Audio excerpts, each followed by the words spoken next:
The morning air feels heavy today, thick with the weight of choices I haven't made yet. I see the sunlight hitting the dust motes on my bedside table, illuminating a life that feels like it's on repeat. It is a strange realization when you wake up and notice that your environment is a mirror of your internal clutter. There is a quiet desperation in the familiar, a comfort that has slowly turned into a cage. This isn't about being lazy. It's about being lost in the rhythm of a routine that no longer serves a purpose. My thumb moves with a mind of its own, scrolling through a digital world that offers everything except peace. Each flick of the screen is a microdose of distraction, a way to numb the nagging feeling that I should be doing something more. The blue light reflects off the same silver watch on my wrist, marking time that I will never get back. I notice how my shoulders are hunched, my breath shallow, trapped in a posture of passivity. It's easy to blame the world for our stagnation, but the hardest truth is realizing we are the architects of our own distractions. This phone isn't the enemy. It's the anchor I keep dropping every time I try to set sail. The conflict isn't out there. It's right here in the palm of my hand. I set the phone down, the silence of the room suddenly feeling deafeningly loud.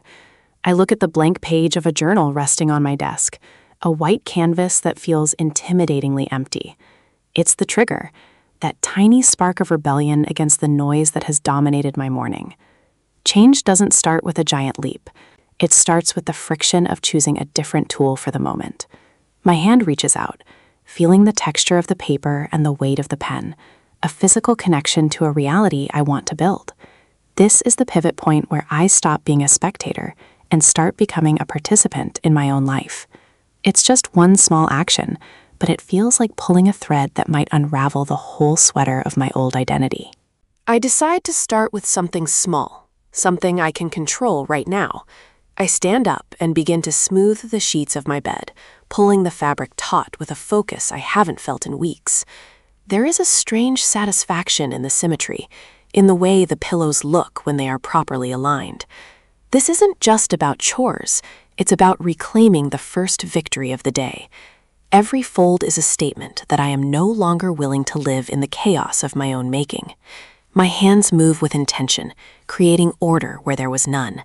And suddenly, the room feels a little larger. It's the first brick in a new foundation, a micro-habit that whispers that I am capable of discipline. But then comes the resistance, that heavy mental wall that appears the moment you try to sustain the change. I sit back down with a ceramic mug, the steam rising in curls, and I look at the list of things I know I should do. My mind starts offering excuses, telling me that one productive morning won't change the years of being stuck. It's the internal struggle between the person I was and the person I'm trying to become. The urge to pick up the phone again is like a physical itch, a craving for the easy dopamine of the old routine. I stare at the steam, realizing that this discomfort is actually the feeling of growth. If it doesn't feel difficult, it probably isn't changing anything important.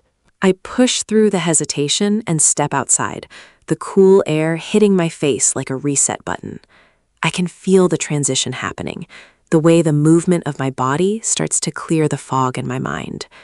The pavement beneath my feet feels solid, a grounded reminder that life is happening in the physical world, not just in my head.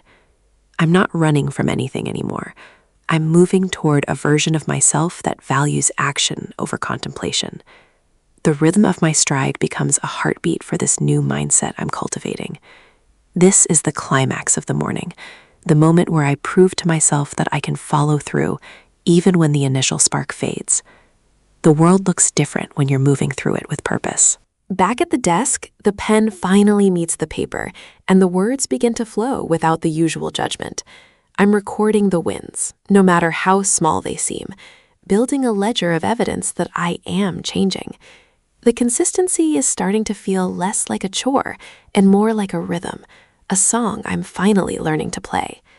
I see my handwriting getting clearer, my thoughts more organized, reflecting the internal shift that's taking place. It's not about perfection. It's about the cumulative power of these tiny, deliberate choices.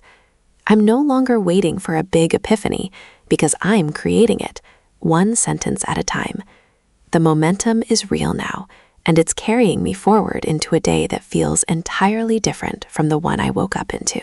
I take a moment to look around the room, and for the first time in a long time, it feels like a sanctuary rather than a cell. The chaos has been replaced by a quiet sense of order, a physical manifestation of the mental clarity I've worked for. I realize that the habits didn't just change my schedule, they changed how I see myself and what I believe is possible.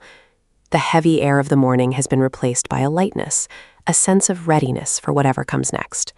I am no longer a victim of my own routines. I am the director of my own energy. This new reality isn't a destination, but a way of traveling. Every small habit was a vote for the person I wanted to become, and today, that person is finally here. Transformation isn't a grand event. It's a series of small, quiet victories that happen when no one is watching. It starts with the bed you make, the book you read, and the phone you put down. If you're waiting for the right time to change your life, look at your hands. The time is in what you choose to do with them right now. You have the power to rewrite your narrative, one habit at a time, starting today. If this journey resonated with you, I invite you to join our community as we explore the path to a better self. Hit the subscribe button, leave a comment about the one habit you're starting today, and like this video if you're ready to embrace the shift. Your future self is waiting.